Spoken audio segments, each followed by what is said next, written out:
Mesdames, Messieurs, bonjour. Très heureux de vous retrouver pour cette nouvelle édition du JT Cultures et Marchés. Alors cette semaine, j'ai le plaisir d'accueillir Alexandre Wilkens. Bonjour. Bonjour Jean-Paul. Vous êtes consultant chez Agritel. La première question, elle est évidente. Malheureusement, le climat ne joue pas en faveur de l'agriculture dans le monde.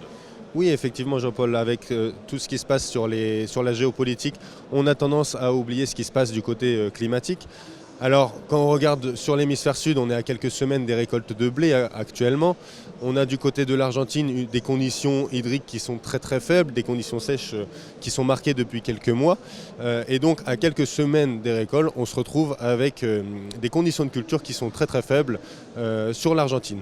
Si on regarde du côté de l'Australie, autre grand pays exportateur du côté de l'hémisphère sud, on a les récentes inondations qui ne sont pas rassurantes, qui posent déjà question sur la qualité et la quantité des blés récoltés en Australie. Donc ça, ce sont les inquiétudes qu'on peut avoir sur la récolte 2022, mais également sur la récolte 2023. On a d'autres inquiétudes, avec notamment les premières estimations de conditions de culture qui sont très faibles du côté des États-Unis, avec seulement 28% des surfaces qui sont notées en bonnes ou excellentes conditions, mais également en Ukraine, où on a des retards de semis qui sont quand même marqués, avec les causes que l'on connaît, le conflit, les problèmes d'approvisionnement, mais également des problèmes climatiques qui sont parvenus sur le début de la phase de semis.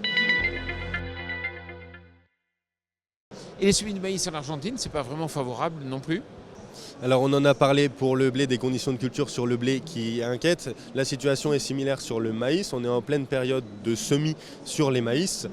Et forcément, ces conditions sèches qui impactent le dynamisme des semis. On a un retard qui est marqué avec seulement 22% des surfaces qui sont actuellement semées, ce qui est historiquement faible à cette période de l'année. Alors forcément, après les mauvaises récoltes qu'on a pu avoir aux États-Unis ou en Europe, on se pose pas mal de questions sur l'Argentine qui devait initialement avoir des potentiels de production records, mais qui seront peut-être revus en baisse dans les prochaines semaines. Pour bien comprendre, est-ce que vous pourriez nous expliquer, Alexandre, pourquoi il y a une faiblesse de la demande, et en particulier en Chine? Alors face à ces prix historiques, on a forcément une baisse de la demande, un rationnement de la demande.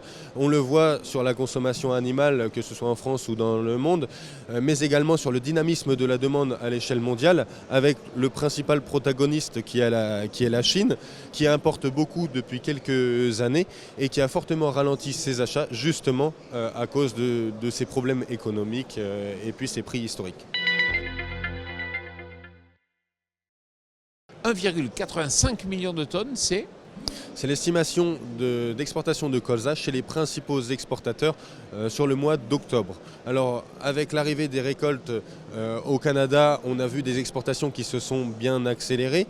On voit que chez les principaux exportateurs que sont l'Ukraine, le Canada et l'Australie, on a des volumes qui sont conséquents. Maintenant, on va surveiller le dynamisme de ces exportations dans les prochaines semaines, qui pourrait être déterminant pour l'évolution des cours.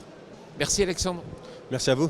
Voilà, le JT Culture et Marché, c'est terminé. Vous l'avez vu, nous l'avons enregistré ici en direct du CIMA. Je vous souhaite une excellente semaine.